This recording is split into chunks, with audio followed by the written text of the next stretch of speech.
이런 이야기가 있습니다. 어느 한 마을에 금술좋기로 아주 소문난 그런 부부가 이제 금혼식을 하게 되었습니다. 마을 사람들이 다 모여서 지난 50년 동안 한 번도 화를 내거나 싸워본 적이 없는 부부예요. 그래서 아주 칭찬이 자자하게 이분들을 축복하면서 금혼식을 하던 중에 그 자리에 아마 그 지역 신문 기자가 있었던 것 같습니다. 와서 남편에게 물어봤어요. 선생님, 지난 50년 동안 한 번도 안 싸우셨다고 이야기를 들었습니다. 도대체 그 화목의 비결이 무엇입니까? 이렇게 여쭤봤더니 이 남편이 너무 과묵했는지 아무 대답도 안 하는 거예요. 보다 못한 옆에 있던 아내가 대답을 합니다. 네, 우리 부부의 화목의 비결은 50년 전 신혼여행으로 거슬러 올라가야 됩니다. 우리가 허니문을 저 그랜드 캐니언으로 가서 일주일을 보냈는데 어느 날 하루는 남편이 말을 타고 저 그랜드 캐니언 계곡 그 바닥 아래로 내려갔다 오자고 해가지고 말을 타고 내려갔습니다. 근데 말을 한참 타고 가다가 남편이 탔던 말이 갑자기 비틀거리더니 남편이 그 낮은 목소리로 이렇게 얘기하는 거예요. 첫 번째야. 그리고 한참을 또 가다가 또 비틀거리니까 두 번째야. 그러더니 세 번째 또 비틀거리니까 갑자기 남편이 말에서 내려가지고요, 가방에서 총을 꺼내서 말을 쏴서 죽이는 거예요. 이 아내가 너무너무 놀래가지고, 아니 그렇게 잔인할 수가 있냐 여보, 막 큰 소리로 따지면서 자기 어떻게 말을 이렇게 죽일 수 있냐고 얘기했더니 남편이 저에게 첫 번째야 그러는 거예요. 그 이후로 50년 화목하게 지냈다고 이야기를 하는 것입니다. 그랬더니 어떤 분이 저한테 그러더라고요. 그 아내는 한 번 더 기회가 있네요. 두 번째까지는 괜찮으니까. 여러분, 이것은 우리가 행복이라고 이야기할 수가 없죠. 혹시 이 자리에 이렇게 아내 잡고 사시는 남편들은 회개하시기를 바랍니다. 제가 보니까 저희 베델교회는 남편 잡고 사시는 아내가 더 많을지 모르겠어요. 여러분, 우리가 힘으로 누리는 화목은요, 그건 진정한 화목이라고 이야기할 수가 없습니다. 사실 우리 세상에서 보면 그 국제 정세학 이런 데서 보면 세계 평화가 마치 힘의 균형을 통해서 이루어지는 것처럼 이야기를 하고 있습니다. 그래서 힘이 어느 정도 억압되고 어느 정도 균형이 맞으면 전쟁이 일어나지 않는다, 그런 이야기죠. 여러분, 근데 그것은 성경이 이야기하고 있는 샬롬, 평화가 아니라고 하는 사실입니다. 여러분, 물리적으로 우리가 평화를 영원히 유지할 수 없습니다. 그 힘이 균형되는 동안은 평화가 유지되는 것처럼 보일지 모르지만 그것은 평화가 아니고요, 어떤 폭력이나 어떤 그런 분이 억압된 것일 뿐입니다. 여러분, 진정한 평화는 예수 그리스도의 십자가를 통해서 우리에게 주신 하나님의 평화인 줄로 믿습니다. 여러분, 저는 저와 여러분이 그런 평화를 누리실 수 있기를 주님의 이름으로 축원합니다. 여러분, 물리적인 폭력도 문제지만 제가 보니까 언어적인 폭력도 상당히 문제예요. 그래서 보면은 이렇게 말로 사람을 죽이고 말로 인격을 짓밟고 이 언어를 통해서 많은 사람들에게 상처 주는 사람들이 있습니다. 그럼 이것은 어떤 물리적인 폭력보다도 더 나쁜 것입니다. 제가 가만히 생각하니까 언어적인 폭력도 문제지만 이 표정이나 아니면 침묵처럼 비언어적인 폭력도 문제입니다. 저도 이렇게 화가 나면 입을 꾹 다무는 스타일인데, 그래서 저희 아내가 결혼해가지고 굉장히 좀 고생했어요. 제가 말씀을 준비하다가 보니까 이런 생각이 들었습니다. 침묵도 폭력이다, 이런 생각이 드는 거예요. 저는 한 번도 그렇게 생각해 본 적이 없습니다. 왜냐하면 침묵은 그냥 내가 화가 났는데 말로 죄짓지 않고 상처 주지 않기 위해서 내가 그냥 입 닫으면 된다, 이렇게 생각만 하고 있었지 한 번도 침묵이 폭력이라는 생각을 안 했는데요, 갑자기 그 생각이 딱 드는데 이건 제 생각이 아니잖아요. 하나님이 주신 말씀이구나. 그래서 그 자리에서 설교 준비하다 말고 회개하고 저희 아내가 이렇게 같이 와서 식사하면서 좀 이렇게 사과 아닌 사과를 했습니다.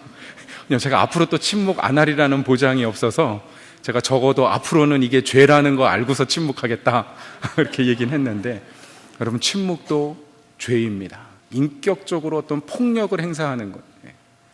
여러분, 저는 정말 저와 여러분이 예수 그리스도의 십자가로요, 다시 한번 우리의 삶을 다듬어서 하나님이 우리에게 허락하신, 하나님이 우리에게 기대하고 계시는 그런 화평의 삶, 샬롬의 인생을 사실 수 있기를 주님의 이름으로 축원합니다. 여러분, 우리가 에베소서를 쭉 묵상하고 있는데 이 에베소서에 흐르는 가장 중요한 주제가 무엇이냐면요, 교회가 무엇이냐 하는 것입니다. 우리가 올해 주제를 내가 내 교회를 세우리라, 예수님께서 베드로의 고백 이후에 하신 말씀이죠. 주님이 세우시겠다고 하는 그 교회가 어떤 교회인가 생각해 보고 있습니다.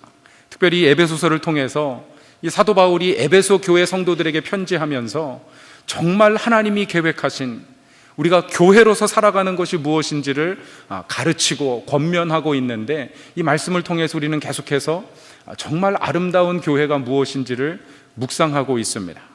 여러분, 아름다운 교회는요, 하나님으로 더불어 화목하는 교회입니다.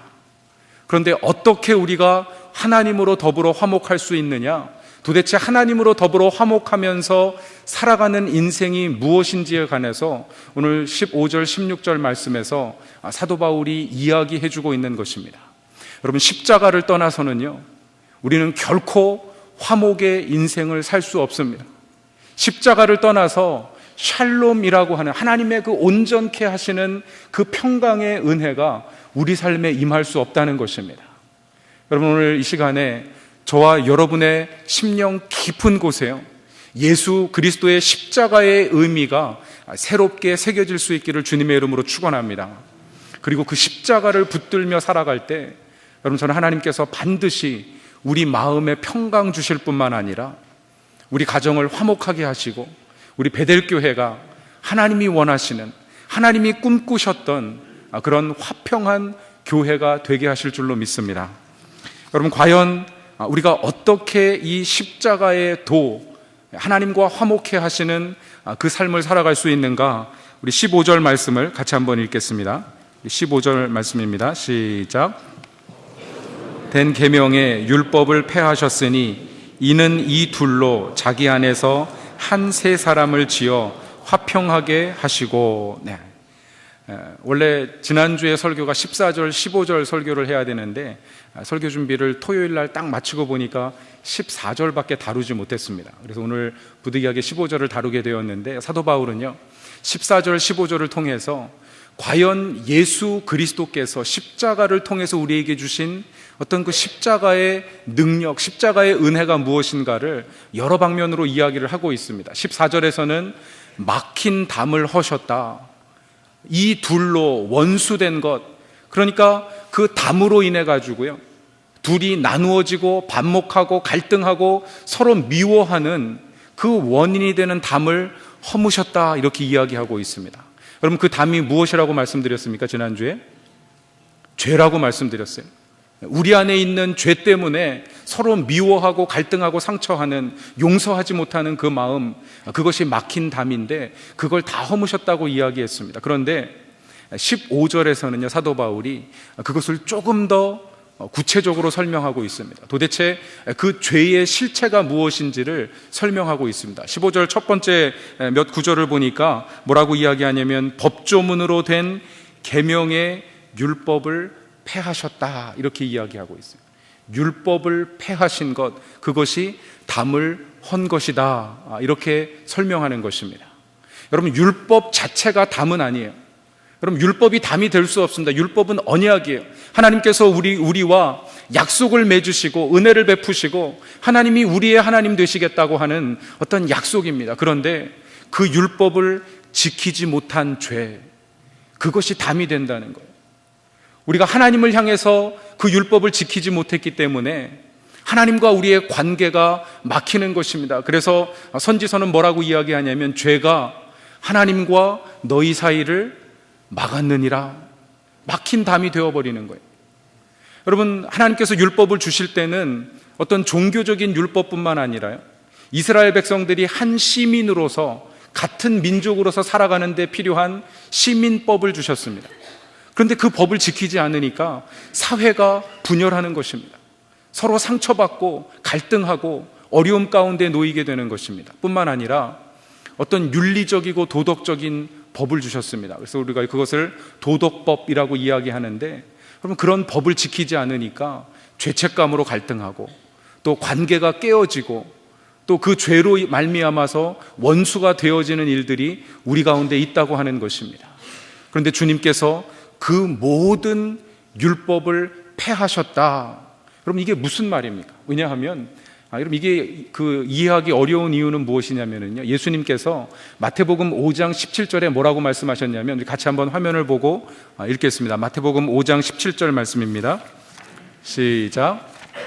그러므로 예물을 드리라. 잘못 나왔습니다. 마태복음 5장 17절 시작. 내가 율법이나 선지자나 폐하러 온 줄로 생각지 말라.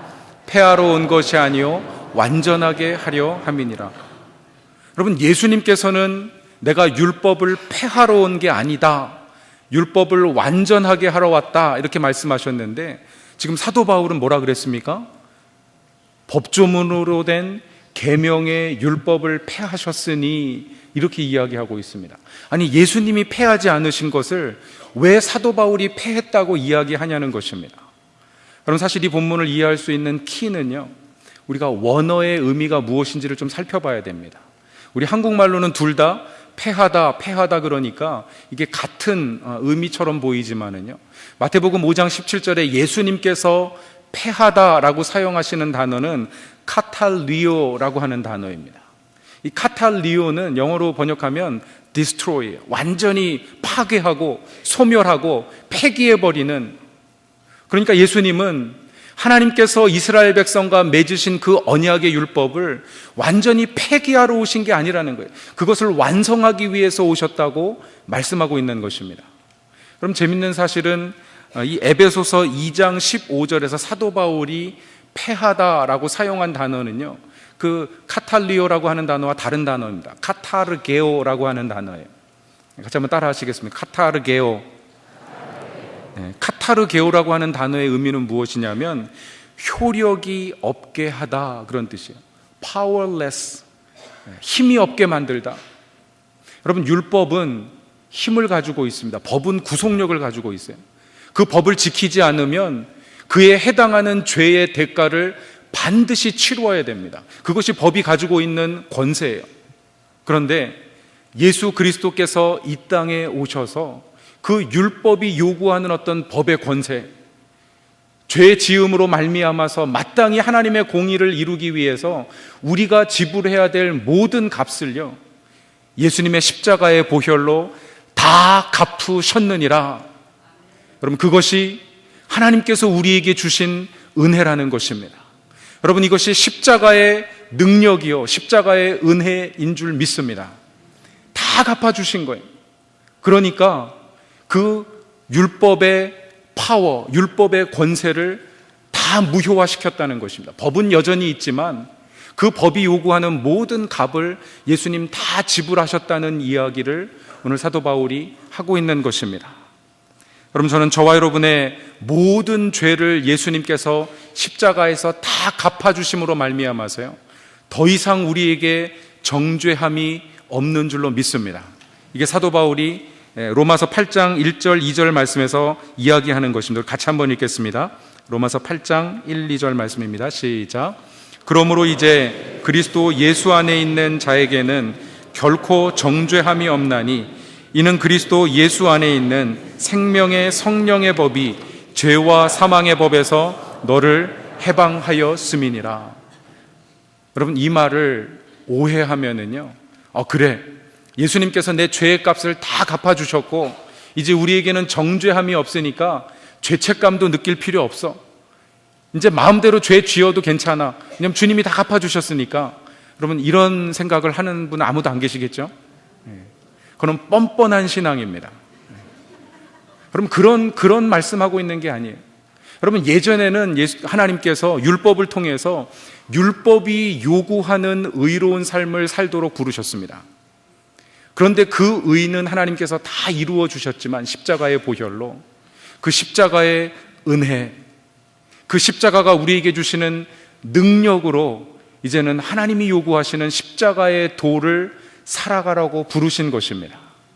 여러분, 오늘 이 시간에 그 십자가의 도를 붙잡고요, 정확하게 이해하고 그 능력이 우리의 삶에 임함으로 말미암아서 저와 여러분이 십자가를 쫓는 믿음의 삶을 살 수 있기를 주님의 이름으로 축원합니다. 여러분, 우리가 십자가를 얼마나 많이 배웠습니까? 얼마나 많이 십자가에 대해서 들었습니까? 아마 십자가 이야기를 하면 다 알고 있다, 마음속에 이렇게 생각하는 분들이 많이 계실지 모르겠습니다. 여러분, 십자가라고 하는 의미는요, 세상 사람도 알고 있어요. 오히려 어쩌면 믿는 사람들이 그 십자가의 의미를 더 깊이 이해하지 못하고 묵상하지 못하는 경우도 적지 않은 것 같습니다. 그럼 그런 이야기가 있는데, 어느 한 마을에 사찰이 있었습니다. 그런데 그 사찰 옆에 어느 날 갑자기 교회가 이사를 온 거예요. 근데 문제는 이 교회가 매일 새벽마다 새벽 예배 5시부터 드리면서 통성기도 하고 막 찬양하고 이러니까 스님들이 절에서 연부를 드릴 수가 없는 거예요. 시끄러워가지고. 그래가지고 이 스님들이 모여가지고 회의를 했습니다. 누가 저 교회 가가지고 목사님한테 좀 얘기해서 제발 새벽에 조용히 좀 기도하라고 얘기 좀 하자. 자, 누가 얘기할 거냐 그랬더니 다 고개를 숙이고 아무도 안 쳐다보는 거예요. 한참을 이렇게 회의하다가 저 뒤에 있던 젊은 스님이 손을 번쩍 들더니, 주지 스님, 제가 십자가를 지겠습니다, 이렇게 얘기를 하는 거예요. 여러분요, 세상도요 십자가가 무엇을 의미하는지 알고 있습니다. 그것은 고난이에요. 어려운 일 하는 것입니다. 남들이 하기 싫어하는 일 하는 거예요. 아니, 불가능하다고 생각하는 그 일을 하는 것, 그것이 십자가라는 것을 세상도 알고 있어요. 여러분, 하물며 십자가를 믿는다고 하는 그리스도인들이요, 십자가가 가르치는 도가 있는데 그 도를 따르지 않고도 내가 예수님의 제자가 될 수 있다고 생각하는 것, 여러분, 그것은 착각입니다. 십자가가 우리에게 요구하는, 우리 십자가를 통해서 우리에게 부어주신 어떤 능력이 있는데 그 능력을 따라서 쫓아서 살지 않으면서 그저 내가 예수 믿고 구원받고 천국만 가면 된다, 여러분, 성경은 한 번도요 그런 신앙을 가르친 적 없습니다. 여러분, 심지어 사도 바울은 뭐라고 얘기하냐면, 이 둘이 한 몸으로 하나님과 화목하게 하려 하심이라. 여러분, 나만 하나님이랑 신앙생활 잘해가지고 구원받는다, 그런 복음은 없어요. 복음은 하나님을 만나게 되면 반드시 원수된 그것이 무너지고 형제로 더불어서 이웃으로 더불어서 화목하게 되고 진정한 어떤 샬롬의 능력이 임하는 공동체, 그 공동체를 하나님이 축복하시고 이 땅 가운데 사용하시겠다 말씀하신 것입니다.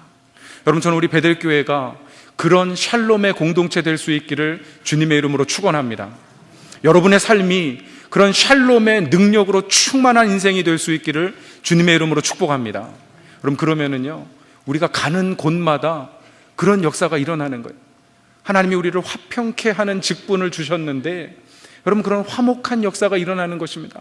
가는 데마다 회복되어지고, 가는 데마다 주의 은혜가 임하고, 말 한마디가 사람을 살리고 격려하고, 여러분, 그것이 주님이 디자인하신 아름다운 교회라고 하는 말씀입니다.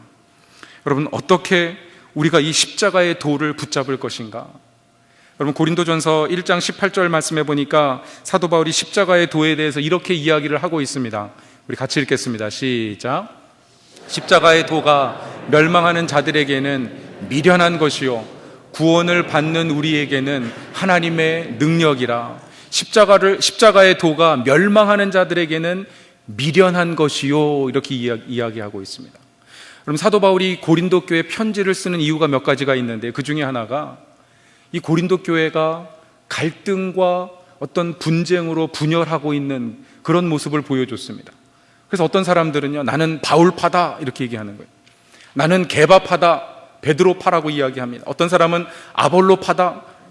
각자 가장 강력한 지도자들을 끌어다가 이 사람이 우리 지도자니까 우리 주장, 내가 생각하는 것, 우리가 보는 관점을 관철시키기 위해서요, 서로 경쟁하고 분란하고 싸우는 모습을 가지고 있었습니다. 여러분, 심지어는 어떤 파도 있었습니까? 그리스도파요. 예수님을 자기 두목으로 삼는 거예요. 제가 보니까 이 고린도 교회 가장 나쁜 사람들이요, 그리스도파입니다. 왜냐하면 바울도 베드로도 소용없고 예수님이 우리 대장이니까 우린 절대 타협할 수 없다, 이런 태도를 보여주는 거예요. 여러분, 그건 십자가가 아닙니다. 예수님은 그런 복음을 한 번도 얘기하신 적이 없어요. 여러분, 예수 그리스도의 십자가는요, 화목해 하시는, 온전하게 회복하시는 샬롬의 복음입니다. 여러분, 그 십자가의 복음, 십자가의 도를 우리가 붙잡아야 되는 것이죠. 여러분, 교회 십자가를 달아놓고 매주 십자가 앞에서 예배하면서요, 그 십자가가 우리에게 주시는 메시지를 간과하고 예배하는 것, 여러분, 그것은 그 순간 십자가는요, 우리에게 미련한 것이 되는 거예요. 십자가가 우리에게 요구한 어떤 삶, 그 삶을 간과해버리고 내 마음대로, 내 생각대로, 내 어떤 느낌대로, 내 성격대로 살아가겠다고 하는 것은요, 십자가는 우리에게 미련한 것을 삼겠다는 태도입니다. 여러분, 저는 저와 여러분의 삶 가운데 이 예수 그리스도의 십자가가요, 하나님의 지혜가 될 수 있기를 주님의 이름으로 축원합니다. 여러분, 그렇다면 십자가의 도가 무엇인가? 십자가가 우리에게 요구하시는 삶이 무엇인가? 우리가 세 가지로 생각을 해보도록 하겠습니다. 여러분, 첫 번째는 한번 따라하겠습니다. 십자가는 은혜입니다.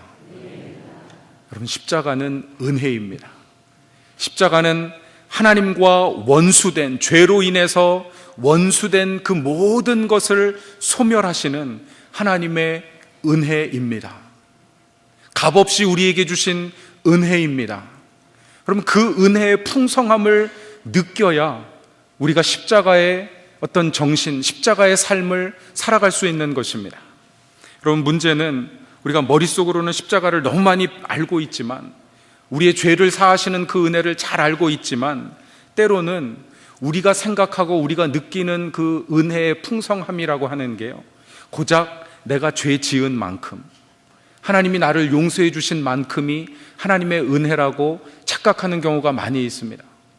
여러분, 십자가의 은혜는요, 내 죄를 바라보아서는 우리가 풍성하게 느낄 수가 없습니다. 십자가의 은혜는 그 십자가에 달리신 주님이 누구신지를 바라볼 때 그 가치, 그 풍성함을 우리가 누릴 수 있는 것입니다. 여러분, 십자가에 달리신 예수님이 누구십니까? 하늘과 땅을 지으신 하나님의 아들이십니다.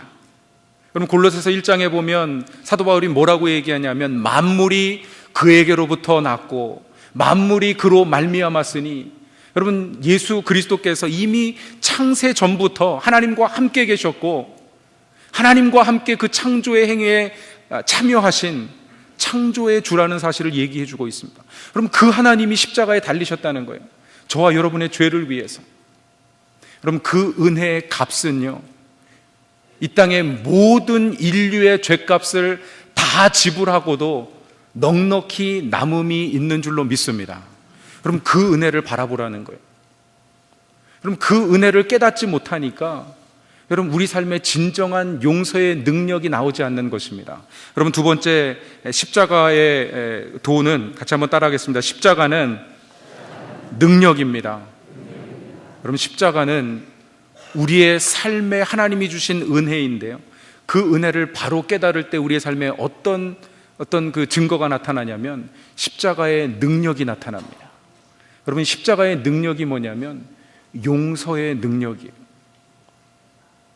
여러분, 마태복음 18장에 보면 예수님께서 비유를 드셨습니다. 어떤 왕에게 신하가 하나 있는데 얼마나 빚을 졌습니까? 왕에게 1만 달란트를 빚을 졌어요. 여러분, 1만 달란트 하니까 이게 개념이 별로 안 서는데, 여러분, 한 데나리온이 하루 일해가지고 버는 돈입니다. 이 1만 달란트 빚진 자에게 100데나리온 빚진 자가 있었다 그러는데, 그거는 100일 일해가지고 석 달 정도를 넘게 일해야지 갚을 수 있는 돈인데, 여러분, 1만 달란트는요 6천만 데나리온입니다. 그러니까 6천만 일을 일해야지 갚을 수 있는 돈이에요. 평생 일해도 갚을 수 없는 돈입니다.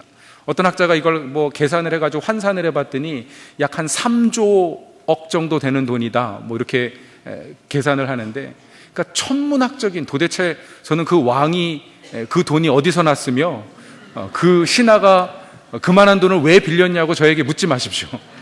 그냥 예수님이 든 비유니까. 그럼 예수님이 왜 그 비유를 드셨냐면요, 이건 도무지 갚을 수 없는 빚을 지고 있다는 얘기예요. 그럼 그것이 저와 여러분을 향하신 하나님의 은혜의 분량인 줄로 믿습니다. 그런데 그 은혜를 받고도요, 돌아서 가지고 100데나리온 빚진 동관을 만나니까 잘 만났다, 내가 오늘 이 돈을 받기까지 너를 놓아주지 아니하리라 하고서 옥에 가뒀다는 거예요.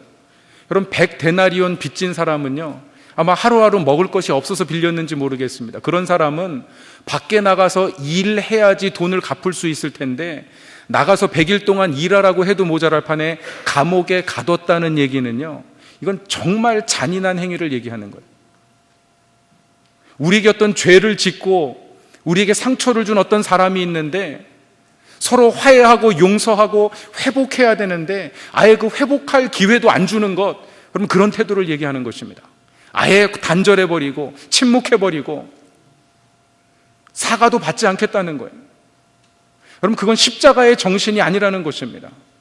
여러분, 십자가의 은혜를 경험한 사람은요, 용서하시는 하나님의 능력이 우리의 삶 가운데 임하게 될 줄로 믿습니다. 여러분, 지난주에도 비유로 말씀드리고 했지만, 여러분, 도저히 용서할 수 없는 사람들이 있어요. 여러분, 그런 이야기들이 너무너무 많이 있어서 제가 고르다가 아예 관뒀습니다. 또 시간도 길어질 뿐만 아니라 너무 많은 이야기들이 있어요. 도대체 용서할 수 없는 아들을 죽이고 내 모든 재산과 미래를 앗아가고 도저히 용서할 수 없는 그런 사람들. 여러분, 그런데 모든 이야기들의 공통점이 무엇이냐면요, 십자가를 바라보는 그 순간 하나님께서 은혜를 주시는 거예요. 용서의 능력을 주시는 것입니다.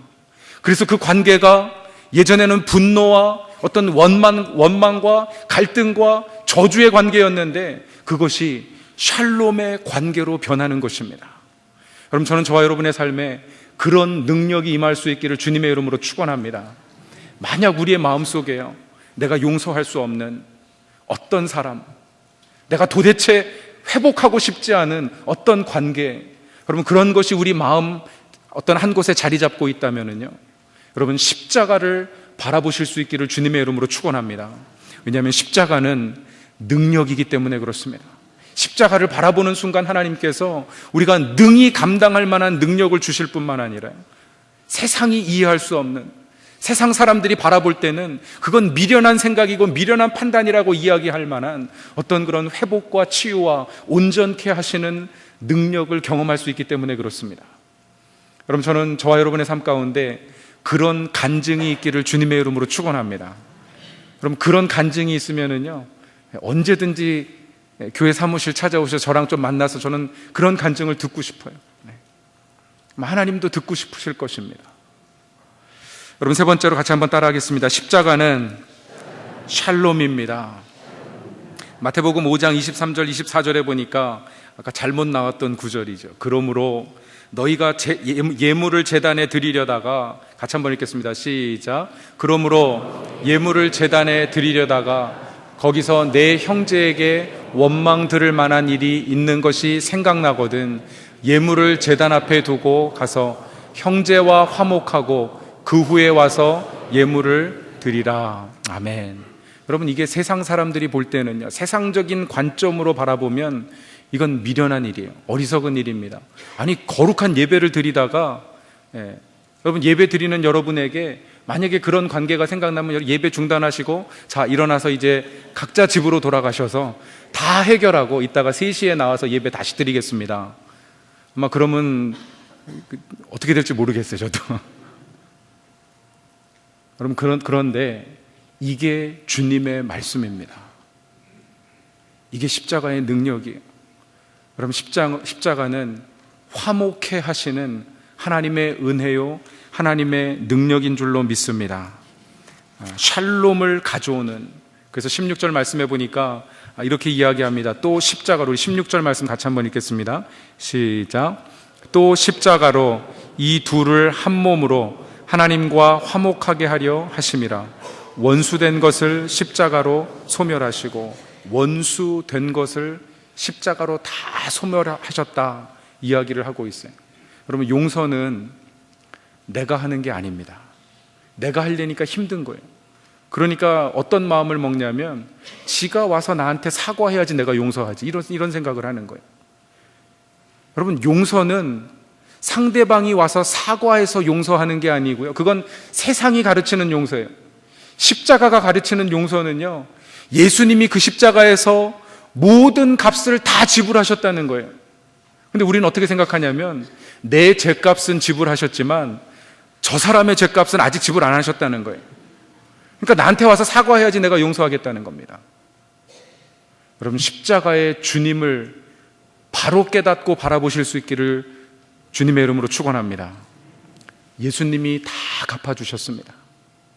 그러므로 우리는 그저 그 주님을 바라보면서 용서하는 거예요. 마음의 자유를 누리는 것입니다. 그리고 축복하는 거예요. 아니, 더 나아가서 사랑하라고 말씀하십니다. 여러분, 저는 저와 여러분의 삶 가운데 이런 십자가의 능력이 풍성하게 임할 수 있기를 바랍니다. 로마서 12장 19절부터 21절 말씀을 읽고 말씀을 마치겠습니다. 우리 같이 한번 읽겠습니다. 시작. 사랑하는 자들아, 너희가 친히 원수를 갚지 말고 하나님의 진노하심에 맡기라. 기록되었으되 원수 갚는 것이 내게 있으니 내가 갚으리라고 주께서 말씀하시니라. 내 원수가 줄이거든 먹이고 목마르거든 마시게 하라. 그리함으로 내가 숯불을 그 머리에 쌓아 놓으리라. 그러므로 악에게 지지 말고 선으로 악을 이기라. 아멘. 그럼 마음이 꼬인 사람은요, 그래, 내가 원수 안 갚는 게 저 사람 머리에다가 숯불을 놓는 거다, 복수하는 마음으로 용서하면 안 돼요. 네.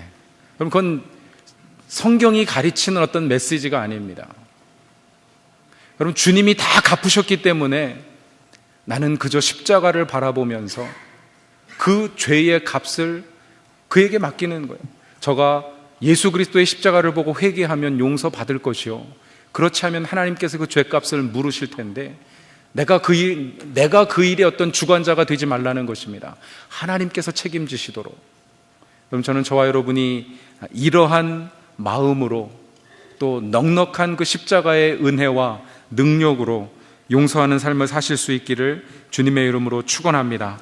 십자가의 은혜를 깨닫고 십자가의 능력을 덧입어서 십자가의 화목으로 살아가실 수 있기를 주님의 이름으로 축원합니다. 한번 기도하겠습니다.